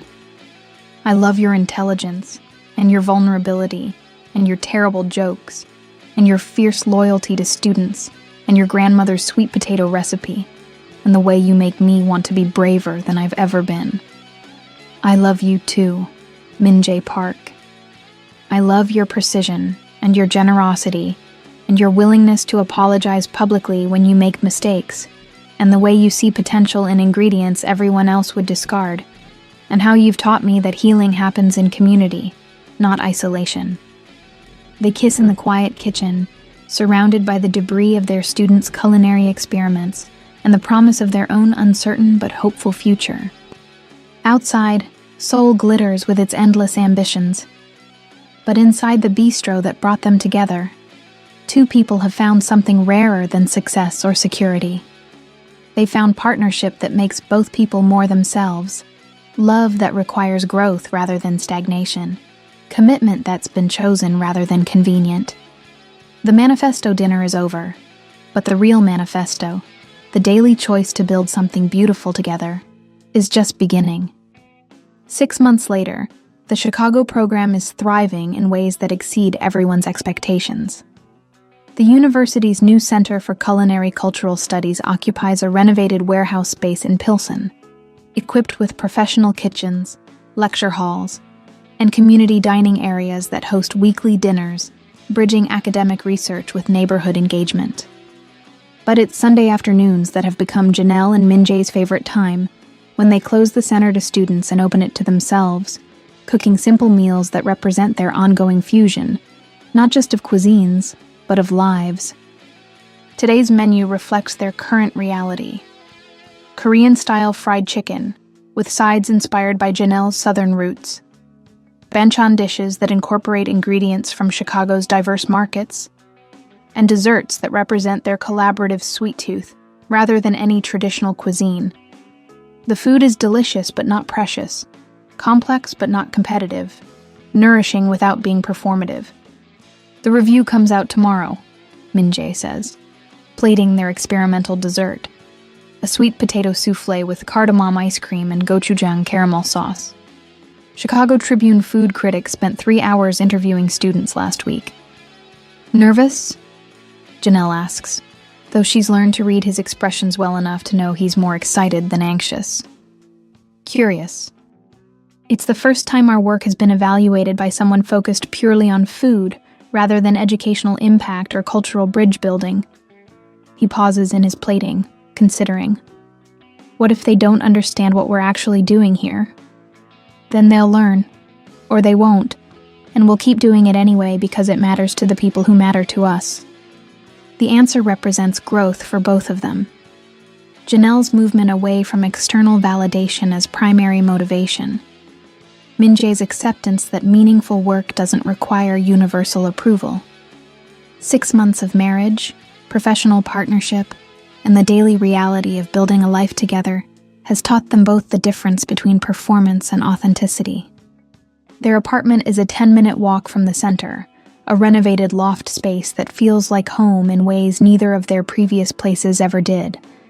Furniture that represents both their tastes, kitchen equipment that serves function over aesthetics, bookshelves that hold academic texts beside Korean cookbooks beside Janelle's grandmother's handwritten recipe cards. The Seoul workshop proposal came in, Janelle mentions, opening wine that represents another fusion experiment. Korean rice wine aged using French techniques, created by a vintner who studied at both institutions they've called home. Which one? Summer intensive. 3 weeks, 40 international students, full cultural immersion program with our Seoul national partners. They want to use Minjae's Bistro as home base. The opportunity represents everything they've worked toward. International recognition, institutional support, the chance to scale their educational model across continents and cultures. It also represents choices about balance, commitment, the ongoing challenge of building careers that support, rather than compete with each other. What do you think? Minjae asks. I think we should do it. I think 3 weeks in Seoul every summer.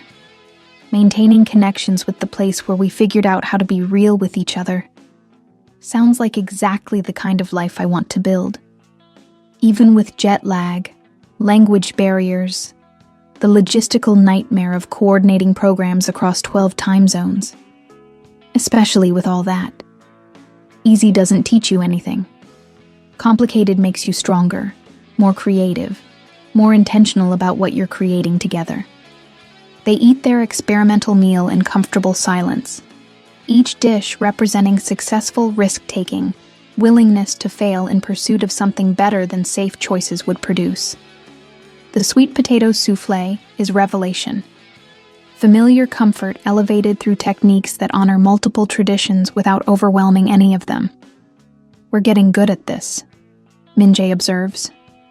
At cooking? At partnership. At making decisions together that serve both our dreams instead of requiring one of us to compromise our vision. At building something that's ours without losing what makes each of us individually valuable.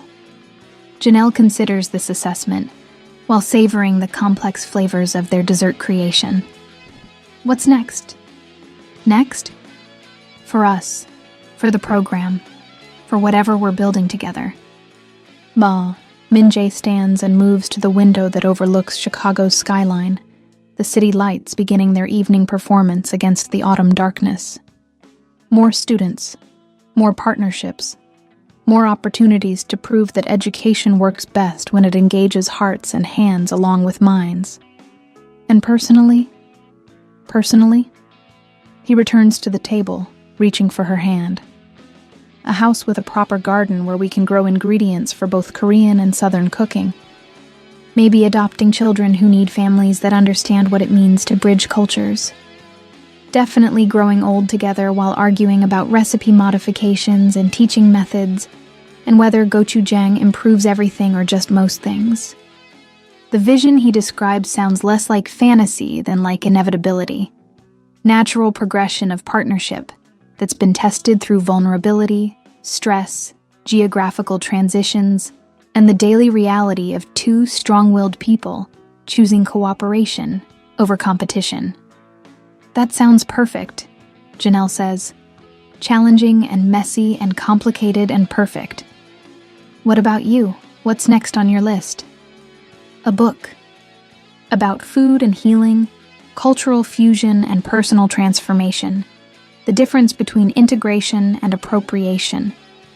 Something that honors everyone who's taught us about courage and creativity and the possibility of building new traditions that respect old ones. Dedicated to Grandmother Dorothy, who taught me that beautiful things are worth the cost. Min-jae Park, who taught me that vulnerability is strength. All the students who trusted us with their stories. All the people still learning to cook their way into healing.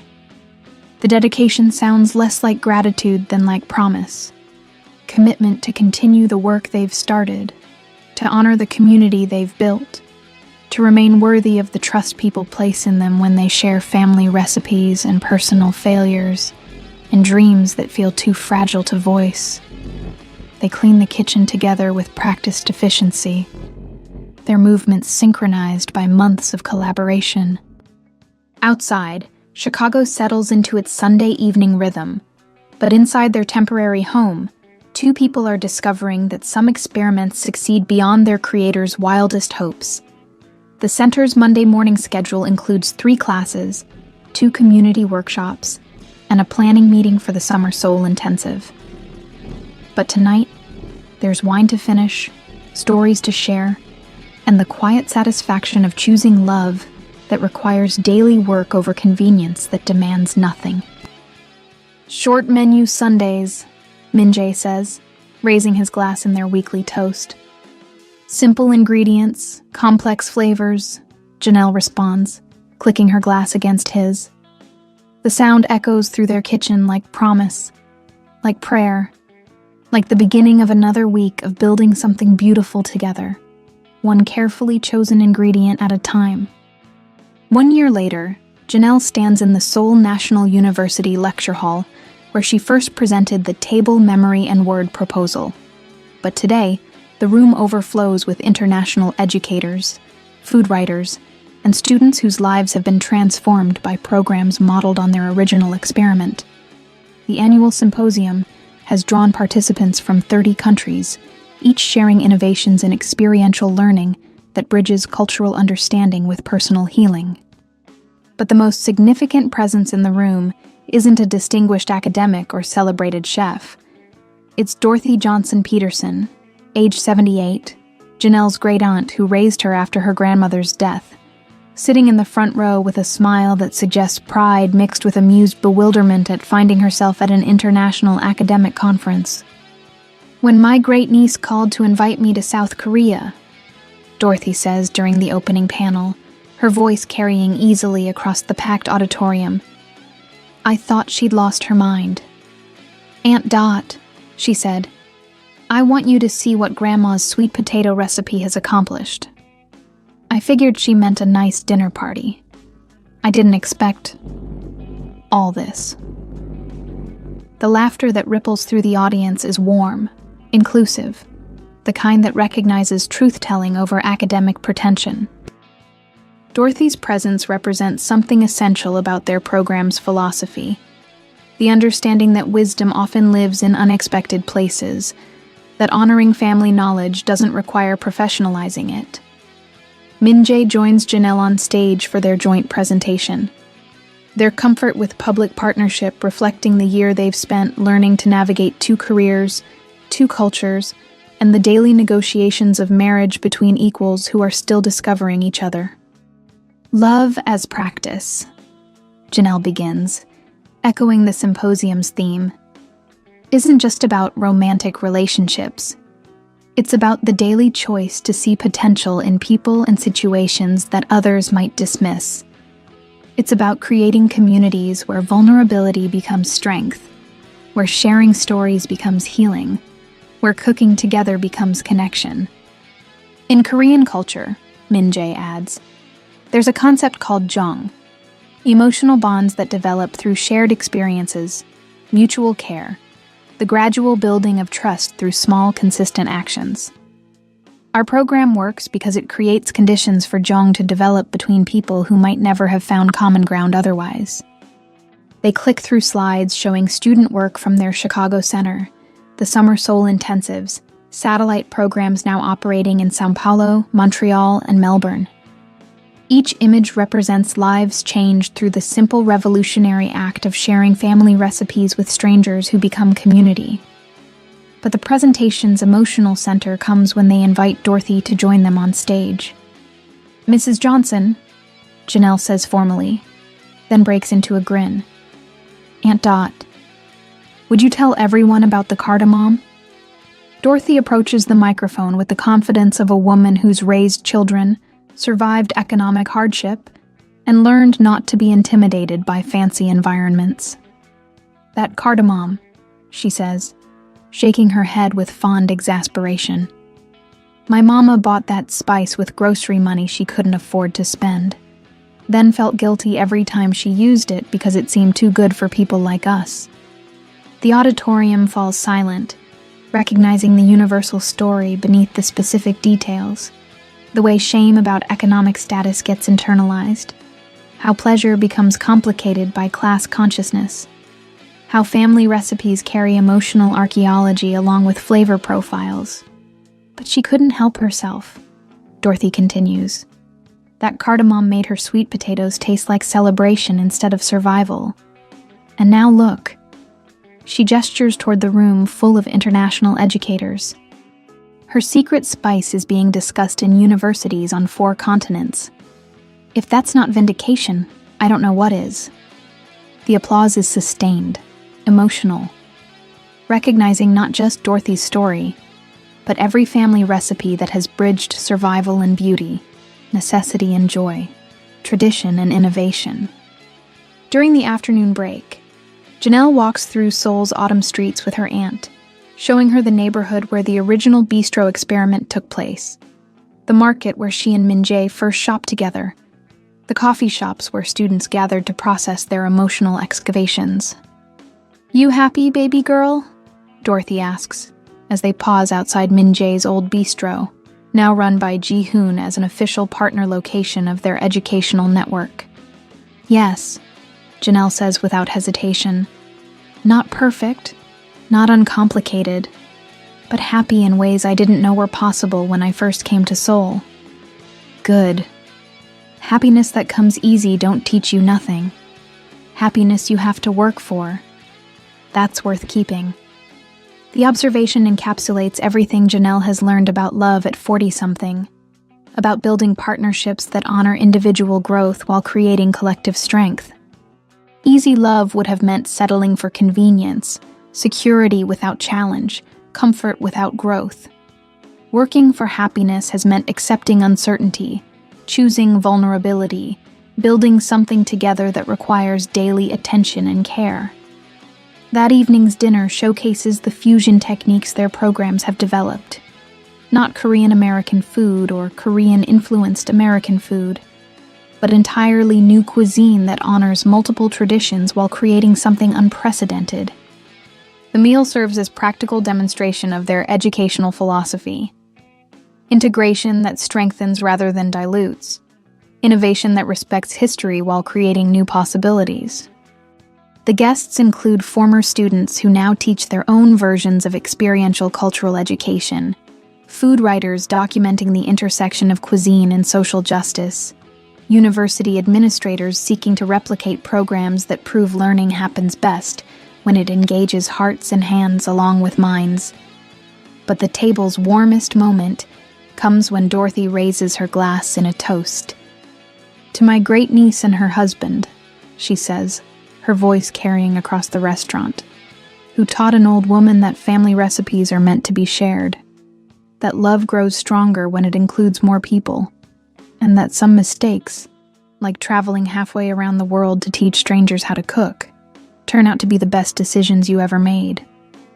The applause mingles with laughter, recognition, and the kind of joy that happens when individual growth serves collective celebration. Later, as they walk along the Han River under Seoul's glittering night sky, Janelle and Min-jae reflect on the day's presentations, the week's workshops, the year's growth in their professional and personal partnership. "Remember our first walk along this river?" Min-jae asks, his arm warm around Janelle's shoulders. "When we were still pretending this was purely professional collaboration? When we were both terrified of admitting we were falling in love with someone who might leave? Now look at us. International conference presenters, published researchers, married adults who figured out how to support each other's dreams while building shared ones. The transformation seems impossible when measured against their original careful distance, their initial commitment to professional boundaries, their mutual terror of repeating previous relationship failures. But growth often happens gradually, through daily choices that accumulate into fundamental change. "What's next?" Min-jae asks, the question that has become their favorite form of future planning. The book launches next month. The documentary about our program premieres at the Toronto Film Festival. The Seoul Summer Intensive has a waiting list 3 times longer than our capacity. And personally, Janelle stops walking, turning to face him beside the river where they first admitted their feelings for each other. The Han River reflects Seoul's city lights and patterns that shift with the gentle current, creating beauty that's both permanent and constantly changing. Personally, I want to keep practicing love with you. Keep learning how to be married to someone who challenges me to be better while accepting me exactly as I am. Keep building a partnership that makes both of us stronger instead of requiring either of us to become smaller. Even when it's difficult? Even when we disagree about program direction or book deadlines, or whether gochujang belongs in cornbread. Especially then. Easy relationships don't teach you anything. Relationships that require you to grow, to communicate clearly, to choose each other repeatedly, those are worth the work. Min-jae pulls her closer, their bodies finding the rhythm they've developed over months of learning to move through life together. I love that we argue about seasoning ratios and student evaluation methods. I love that you challenge my assumptions about Korean culinary traditions. I love that we're building something neither of us could have imagined alone. "What do you love most?" Janelle asks, the kind of question couples ask when they're still discovering each other, still finding new reasons to choose partnership over independence. I love that we turned a professional disaster into personal transformation. I love that your Aunt Dorothy flew 16 hours to see what we've built together. I love that our students send us wedding invitations and baby pictures and photos of dishes they've created in their own kitchens. He pauses, looking directly into her eyes. But mostly, I love that you taught me the difference between performing love and practicing love. What's the difference? Performing love is about meeting expectations, hitting romantic milestones, looking like the couples in movies or magazines. Practicing love is about showing up consistently, choosing generosity over defensiveness, creating safety for each other to be imperfect and still worthy of care. The distinction captures everything they've learned about relationship building at 40-something, when past failures have stripped away illusions about romantic destiny, but haven't diminished hope for authentic connection. Practice requires intention, repetition, willingness to improve through mistakes rather than demanding immediate perfection. They continue walking along the river path, passing couples sharing picnics despite the October coolness, families teaching children to ride bicycles, elderly friends playing traditional Korean games beneath the streetlights. Seoul's nighttime energy surrounds them, but they move through it like people who found their own rhythm within the city's larger symphony. The house, Min-jae says suddenly. What house? The one we've been talking about buying. Garden space for Korean vegetables and southern herbs, kitchen big enough for serious entertaining, home office where you can write without distractions from restaurant noise. You want to start looking seriously? I want to start planning for permanence instead of just adapting to whatever opportunities arise. I want to choose a place where we can build the kind of life that serves our work, instead of competing with it. The shift from reactive to intentional living represents maturity they've both earned through years of failed relationships, professional missteps, and the gradual understanding that happiness requires active construction rather than passive hope. Chicago suburbs or staying in the city? Janelle asks, practical questions that reveal how seriously she takes his suggestion.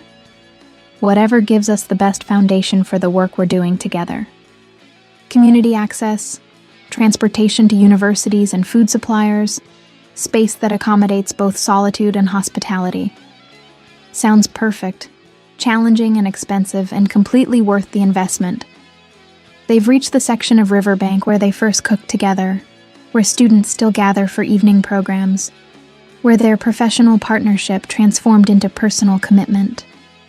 The location holds memory now, the kind of significance that comes from choosing to return to places where important changes happened. One more question, Janelle says as they prepare to head home. Always. Are you ready for whatever comes next? Success that might change the dynamics of what we've built?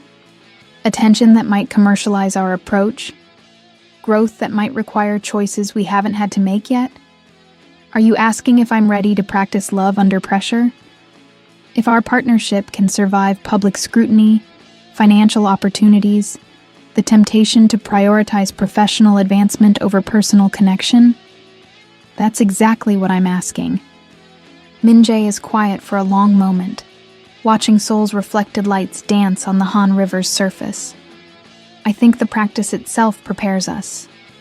Every day we choose each other, we get stronger at choosing each other. Every conflict we navigate honestly, we get better at communication.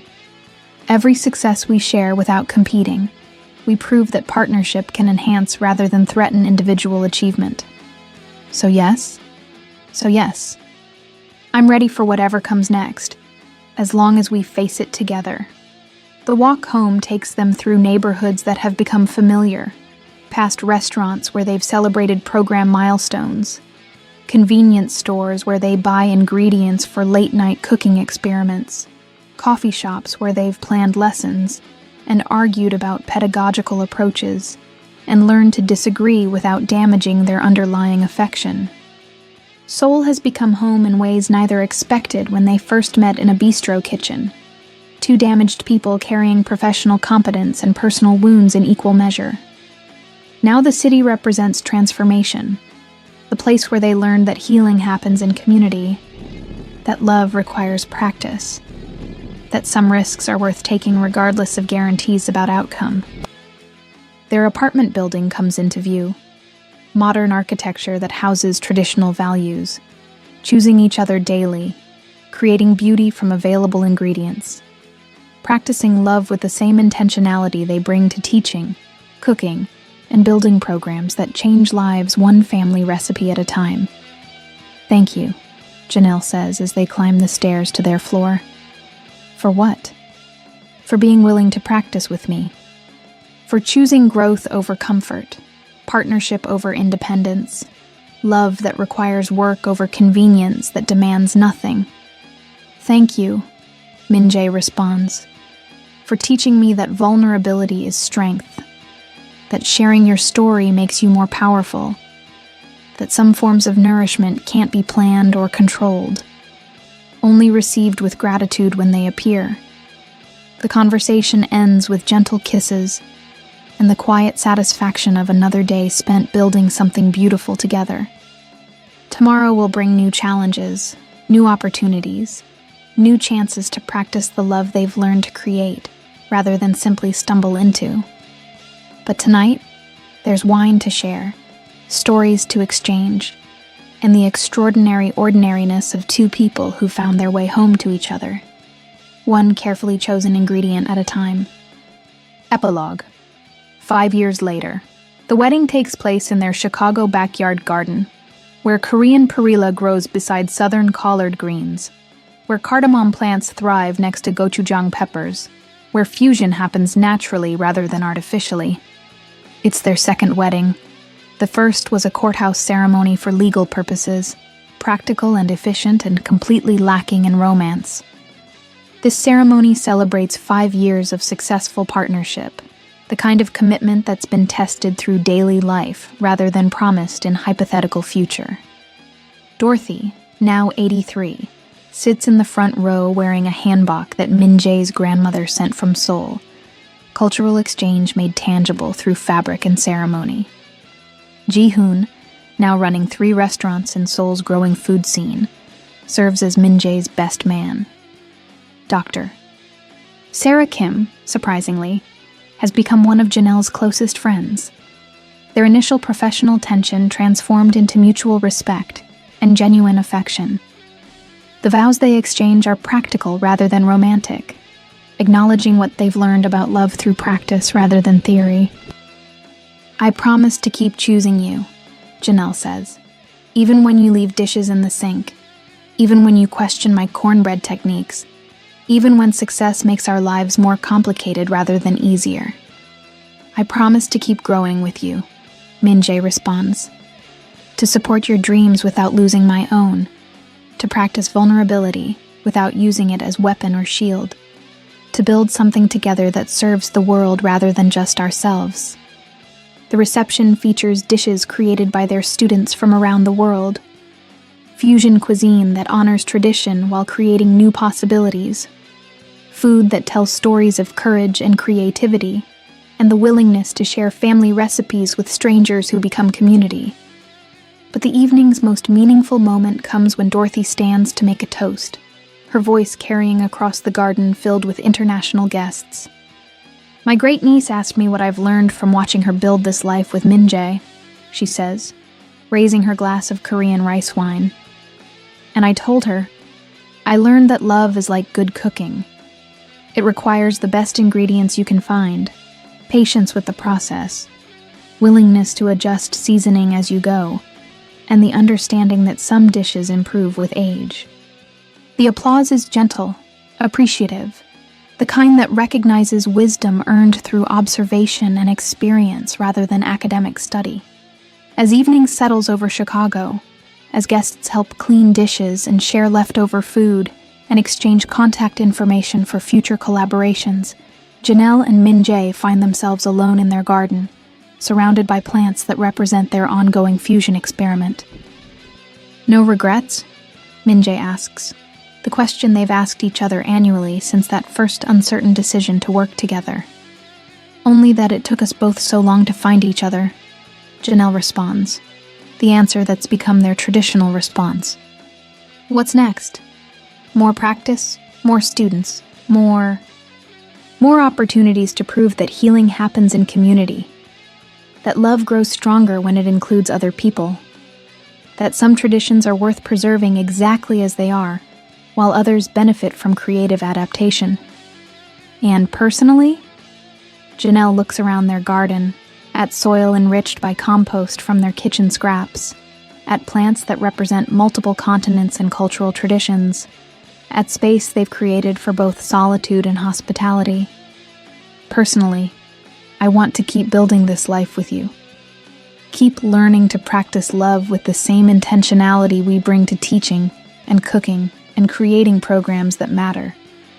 Keep choosing each other, not because it's easy, but because it's worth the effort. Min-jae pulls her closer, their bodies finding the rhythm they've developed over years of learning to move through life together. Above them, Chicago's skyline glitters with promises and possibilities. But in their small garden, two people have discovered that home isn't a place you find. It's something you create with someone willing to build it alongside you. One day at a time, one choice at a time, one carefully seasoned dish at a time. The practice of love continues, as reliable as daily bread, as essential as shared meals, as beautiful as fusion cuisine that honors its sources while creating something entirely new. If you've been moved by Janelle and Min-jae's journey from professional colleagues to life partners, subscribe to our channel for more stories about second chances, cultural bridges, and love that's built through practice rather than discovered through accident. Their story proves that the best relationships aren't found. They're created through daily choices, shared vulnerabilities, and the courage to grow together rather than apart.